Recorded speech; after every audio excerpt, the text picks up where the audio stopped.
What if I told you a bitter HOA? Karen called the cops to evict my daughter from our own family ranch. And just 4 minutes later, that same HOA lost a $5 million lawsuit. She thought she owned the neighborhood. She didn't know who she was messing with. The paintbrush danced across the canvas as sunlight spilled over the rolling fields. My daughter Maya was seated peacefully on our ranch porch, barefoot, headphones in, a warm breeze curling her curls as she added final touches to her sunset painting. It was the first time in months she looked calm. After everything she had been through, this land was her sanctuary. Then, tires crunched on gravel. Maya looked up to see a white luxury SUV pulling up just beyond the main gate. A blonde woman in her 50s stepped out, sunglasses on, clipboard in hand, exuding the exact kind of smug energy you pray never shows up on your property. She didn't bother with the gate buzzer. She pushed it open and strutted inside like she owned the place. Maya stood, confused. The woman didn't introduce herself. She just launched straight into accusations. "Young lady, you have no business being here," the woman barked, scanning the porch like a warden. "This is HOA-governed property, and you're violating multiple rules. No unapproved outdoor structures, unregistered guest activity, and what is that graffiti art?" Maya blinked. "Ma'am, this is our private ranch. We've lived here for generations. We're not part of your HOA." "Oh really?" she snapped, holding up a clipboard. "Because according to this map, you're inside our extended boundary, and I don't have you listed as a resident.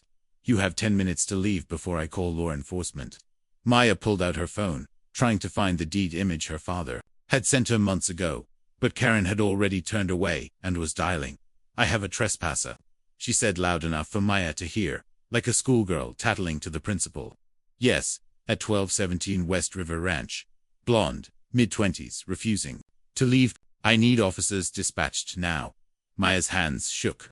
She wasn't scared for herself, she was furious. Who was this woman? What gave her the right? She wasn't even dressed like an official. No badge, no ID, just entitlement and a clipboard. Minutes later, she heard sirens. 2 sheriff's deputies rolled in, and Karen ran to them like a hero greeting backup. "That's her," she pointed, practically glowing with satisfaction.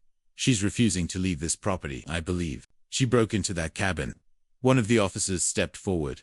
"Ma'am, can we see some ID?" Maya handed it over calmly. "This is my father's land. I live here. We have full ownership and we're not under any HOA." Karen scoffed behind the cop. "She's lying. That whole area was annexed by our HOA in 2007. She probably found an empty house and moved in." Maya looked the deputy dead in the eyes and said, "I think it's time you call my father." She tapped the screen and held the phone to her ear. "Dad, it's happening." She didn't need to say more, because the moment I got that, Cochran's little clipboard empire started to crumble. The sun was beginning to set over the ridge, casting golden light across our ranch fields as my daughter Leela sat on the porch with her easel. She wasn't causing any trouble, just painting like she always did after class. Her headphones were in. Her brush moved in slow, practiced strokes. She looked peaceful. Then, the gravel crunched. Karen's golf cart screeched to a halt on the other side of the fence. She wore her signature sun hat, sunglasses, and that smug expression that practically screamed, "I run this place." With a clipboard under her arm and a phone already recording in her hand, she marched toward the gate, like she was on a mission from God. "Hey, you can't be here," she barked, voice slicing through the breeze like a rusty knife. Leela looked up, confused. She pulled out one earbud and replied, "I live here." Karen scoffed as if she'd just been told a cow could play the piano. "Don't lie. I know who lives in that house and it's definitely not you. This land is under HOA supervision. I've never seen you before." Leela stood up, calmly but firmly. "My dad owns this property. We've lived here for years. This ranch isn't even part of your HOA." Karen rolled her eyes so hard, I swear they almost popped out of her skull. "That's what they all say. I'm calling the police." She didn't wait for a response. She dialed 911 right there, putting it on speaker as if she were performing a public service. "Yes, officer. There's a young woman trespassing at 1041 Sycamore Ridge Lane. She claims she lives there, but refuses to provide ID. I feel threatened. Please send someone quickly." That word "threatened" was a trigger. Karen knew exactly what she was doing. 12 minutes later, a sheriff's SUV rolled up the long gravel drive. Then another. 2 deputies stepped out. Karen greeted them like royalty. "Thank goodness you came." She refuses to leave the premises. I'm the HOA president. We've had squatters around here lately. The taller deputy, a stocky man with a thick jaw and mirrored sunglasses, turned toward Leela with a hard stare. Ma'am, step down from the porch. We need to ask you a few questions. Leela was stunned. This is my home. The second officer, younger and quieter, scanned the property with curiosity, but said nothing. The first one kept his hand near his belt, clearly on edge. Karen stood behind him, arms folded, smirking. Do you have any ID on you? The deputy asked. Leela hesitated. She hadn't expected to need it, just to sit on her own porch. It's inside. Can you go get it, please? I don't feel comfortable leaving the porch with you all here like this. Karen pounced. See, she's being difficult, probably trying to hide something. The younger officer walked up the steps, his hand near his taser. Ma'am, we can detain you while we confirm your identity. Leela's eyes widened. Detain me? For sitting on my own porch? Karen clapped dramatically. Finally, someone's doing something about these rule breakers. The taller deputy interrupted. Miss, unless you show us identification, we have the right to remove you from the premises for questioning. Remove me. This is my house. Karen practically beamed. Not for long. That's when Leela pulled out her phone. She didn't raise her voice, didn't scream, didn't even flinch. She just dialed one number. Hey Dad, she said, her voice trembling but steady. It's happening. Can you come home? Then she put her phone down, raised her hands slightly just enough to signal she wasn't resisting, and said, I'd like to wait right here until my father arrives. The officers hesitated. Karen didn't. This is what's wrong with this neighborhood, she spat. Entitled brats who think the rules don't apply to them.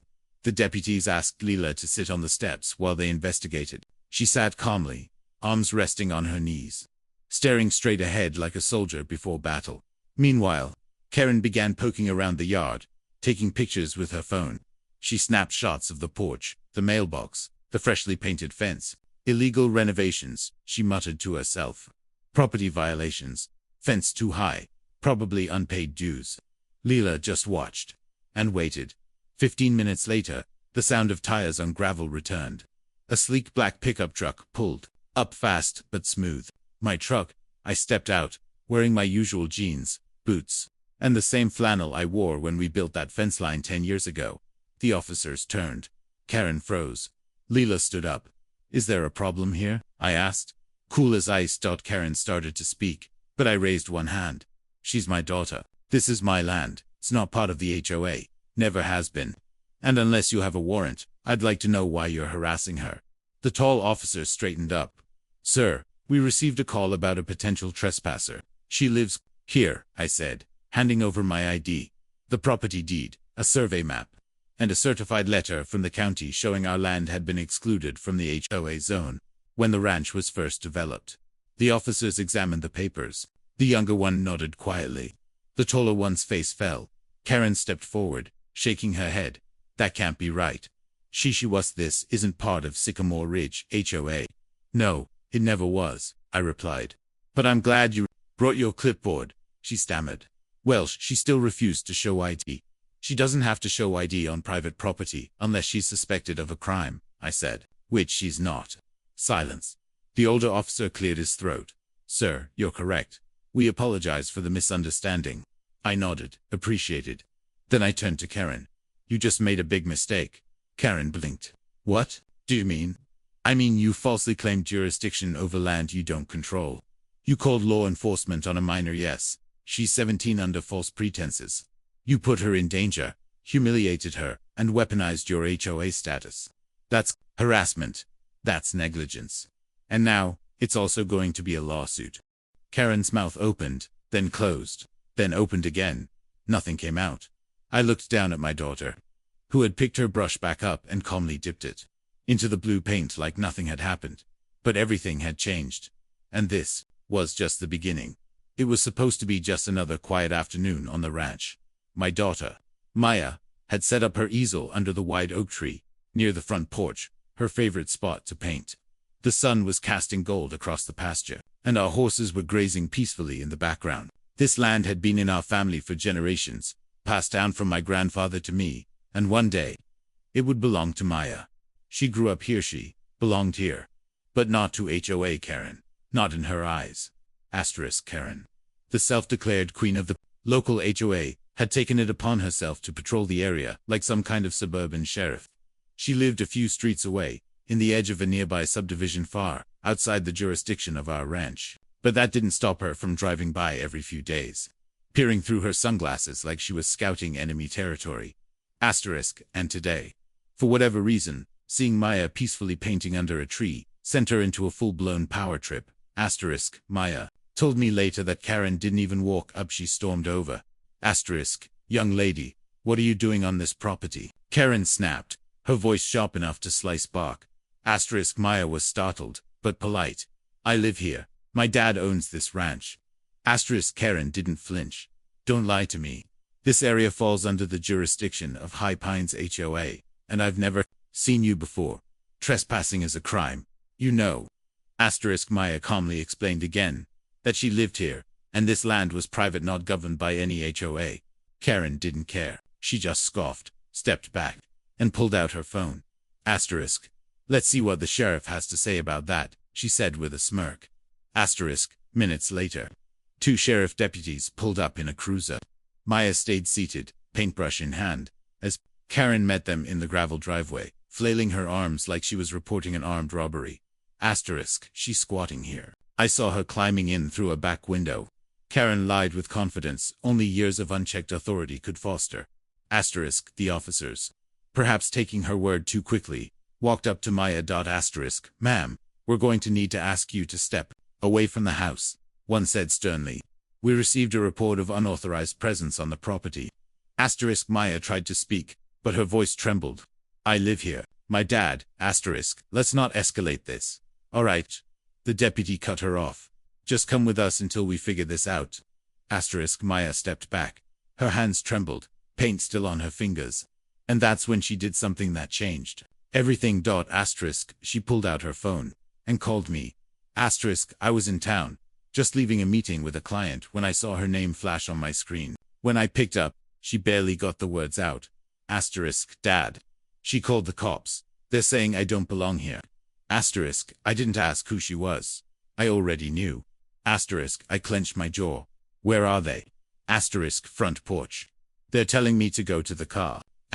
Don't move. I said. I'm coming. Right now. She nodded, and I could hear the relief in her breath. Before she hung up, I told her something she'd heard me say her whole life. This land is ours. No one's taking that from us. I made it back to the ranch in 8 minutes flat. The second I pulled into the gravel drive, the whole energy shifted. The deputies turned toward me with caution. Karen's smug expression faltered. I stepped out of the truck in a crisp navy suit. Briefcase in one hand, my ID in the other. I walked past Karen without acknowledging her. My eyes were on Maya, who stood by the oak tree, still clutching her phone, her face pale but strong. You all right? I asked her softly. She nodded. I didn't leave the porch. I turned to the officers, who looked uncomfortable now. This is my daughter, I said, calmly, but firmly. And this is our land. It's been in my family for 80 years. The older deputy raised a hand. Sir, we received a report that she may have been trespassing. I cut him off. Do you have a warrant? No, but then you're on private property without legal cause. You're about 30 seconds from being the defendants in a Fourth Amendment lawsuit. That got their attention. I reached into my briefcase and pulled out the paperwork. The deed, the land survey, even satellite imagery. I handed it to them 1 page at a time. Each one proving this land was never, and had never been, part of the High Pines HOA. Karen's face turned red. She stepped forward. I told you they were squatters. I turned to her. You're done talking. Then I handed the officers the second packet letters from other homeowners who'd received violation fines from Karen's HOA. Some were scared into paying, others ignored it. I had enough to show a pattern of fraudulent enforcement, fake liens, and unlawful trespassing. The officers stepped back. One of them asked if this was going to court. Double quotes. Oh, it will, I said. And not just civil. What she's done could qualify as fraud and harassment. She tried to evict my daughter off her own property. That's criminal. Karen looked ready to explode. I was trying to keep the neighborhood safe. I faced her. Direct. You harassed my daughter. You impersonated legal authority. And you trespassed. That HOA you keep waving around is about to cost you more than your house is worth. She stood frozen as I walked Maya back toward the house, one hand on her shoulder. This wasn't over. It was just beginning. Asterisk, because now it was my turn to make the call. And I was calling my attorney. The gravel crunched under my tires as I turned onto the Long Ranch Road. Heart pounding but face calm. I'd driven this path thousands of times before, but never with my blood boiling like this. Not when my daughter was crying on the phone trying to stay strong, while two cops, led by a power-drunk neighbor, treated her like a trespasser on her own land. It was supposed to be a quiet morning. She'd taken her easel and paints outside like she often did, just her, the breeze, and the sound of birdsong. Our ranch had been in the family for generations, passed down like an heirloom. She grew up here, took her first steps on that porch. Now, she was being interrogated on it. Asterisk, because of a woman who lived in a gated HOA, 3 blocks away. Karen. Asterisk, the self-appointed president of a homeowners association that had no jurisdiction over our ranch. Yet somehow, she thought it gave her authority to decide who belonged on our land. And today, her delusion turned dangerous. Asterisk, when I arrived, the scene made my gut tighten. Asterisk, 2 officers stood near the porch, hands near their belts. My daughter, Hannah, sat on the steps, visibly shaken, her sketchpad still clutched in her lap like a shield. Karen stood beside the patrol car, arms folded, smug expression dripping with superiority like she'd already won. Asterisk, I pulled up slowly, stepped out of the car, and locked it with a click. Karen noticed me first, her smirk faltered. Asterisk, the cops turned as I approached, and I could see one of them raise a hand like I was about to interfere. But I didn't shout. I didn't run. I walked with the confidence of a man who didn't come to argue. He came to end it. Asterisk, afternoon, I said, making eye contact with the nearest officer. I'm the owner of this ranch. That's my daughter you're detaining. Asterisk, the younger officer hesitated. The older one, Officer Mills, was already defensive. Sir, this is an active investigation. We received a call that someone was trespassing. Asterisk, I cut him off by calmly pulling a folder from under my arm. Asterisk, here's the deed to this land. Title, in my name. GPS coordinated lot boundaries. It's never been part of any HOA, subdivision, or managed community. This property was annexed before those neighborhoods were even built. Asterisk, he opened the folder, skimming the documents. This will need to be verified. Asterisk, it already has been. County Assessor's Office can confirm the property lines. Or, I added, pulling my phone from my pocket and tapping the screen, you can ask Sheriff Lane. He's on his way. He's my neighbor. Asterisk, Karen stepped forward, flustered but trying to maintain her tone of control. This man is being aggressive. He's intimidating the officers. Asterisk, enough, I said, turning to face her. You came onto my private land, harassed my daughter, and filed a false police report. Asterisk, she blinked. It's part of HOA regulations. She's not allowed to loiter on. Asterisk, this isn't HOA property. Never was. You don't have a single shred of authority here. I turned back to the cops. And neither do you unless you've got a warrant, or actual evidence of a crime. Silence. Karen's mask began to crack. She stepped toward the porch, shouting now, I've been managing this neighborhood for 10 years. We have rules. You think you're above the law. I took a slow breath, then pointed behind her. No, Karen, I follow the law. That's why you're about to get very familiar with it. Asterisk, Hannah stood slowly and walked toward me. I put my arm around her. She was shaking, but I could see the fire behind her eyes now. The girl who once cried when a teacher raised their voice was now staring down a woman who sent police officers after her. Asterisk. Officer Mills handed back the folder. Mr. Jackson, everything seems to check out. We'll be writing a report. Asterisk, and what about her? I said, motioning toward Karen. This woman called you with a false claim, harassed a minor on private land, trespassed. Asterisk, we'll include it in the report, he said carefully. It'll be up to the DA. Asterisk, Karen's voice shrieked louder. This is harassment. I pay for security in this neighborhood. Asterisk, you pay to run a fake HOA, I snapped. You've mailed Finn, asterisk, asterisk, asterisk. You've mailed fines to people who don't live under your rules. You tried to evict a child from her own property.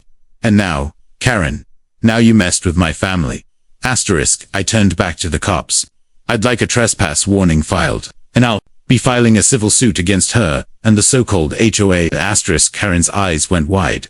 A lawsuit? This is insane. You can't sue an HOA for doing its job. You can when it's fake, I said calmly. And you can when it causes emotional harm, damages reputations, and threatens minors on private land. Civil Code 1940.2. Ever heard of it? She had no answer. The officers left shortly after that. No arrests were made, but the damage had already been done. Karen walked off the property like a bomb that failed to explode, muttering legal threats that had no teeth. But she glanced back over her shoulder, and I caught something in her eyes. Fear, for the first time. She realized this wasn't just a property line dispute or an HOA squabble. She'd picked a fight with someone who knew the law better than she did and who wasn't afraid to use it. As I hugged my daughter on the porch, I said quietly, "This isn't over. But we're going to win." She nodded, finally letting the tears fall. "I knew you'd come, and I always will. Because this land is ours. And no one, not a fake HOA, not a Karen, not even cops with badges gets to take it away from my family. Not without a war. After I handed the officers our deed and boundary maps, they backed off fast. Karen, on the other hand, stood there fuming, arms crossed, whispering something to herself about needing to call the board. But I wasn't about to let this go. I'd seen the look in my daughter's eyes, scared, humiliated, and that wasn't going to sit right with me. Not after everything my family had sacrificed to build this ranch. I asked the officers politely to wait. Then I went inside and pulled out a thick, weathered file from my office drawer. Receipts. Not the kind from stores. I'm talking about years' worth of documents, letters, fines, threats, fake HOA meeting notices, and bogus community violation warnings. Karen and her so-called board had been sending these to nearby property owners for over a decade, including me. I'd ignored them. We were never under any HOA jurisdiction, and I had paperwork to prove it. But I kept every single one. And it wasn't just us. 3 months ago, a retired couple 2 lots down had their fence forcibly removed after refusing to pay a fine. A single mom living closer to the entrance got a lien threatened over a non-regulation garden gnome. These weren't just passive-aggressive letters. This was harassment dressed in legal jargon. That night, I printed every document, highlighted dates and discrepancies, and cross-referenced the supposed HOA authority, lined with county records. Here's what I found. There was no HOA, not legally at least. The original development plan for this region had been filed years ago and only covered a 12-lot subdivision on the east side of the road. Our ranch, nowhere near it. But somewhere along the line, Karen and a few self-appointed neighbors started forming a rogue board, mimicking HOA structures and expanding their authority across the entire valley. They collected dues, issued fines, and even filed claims, all under a name that was never registered or recognized. That made their actions not just unethical, but criminal, bordering on fraud, extortion, and civil rights violations. I contacted a few neighbors. One was a veteran who'd been fined $1,200 for excessive flag display. Another was a widow, threatened for hanging wind chimes. People were fed up, but they were afraid. Karen had built an empire on intimidation. Well, that was about to end. I compiled everything into a single file. Then I called my law partner. This isn't just about my daughter anymore, I told him.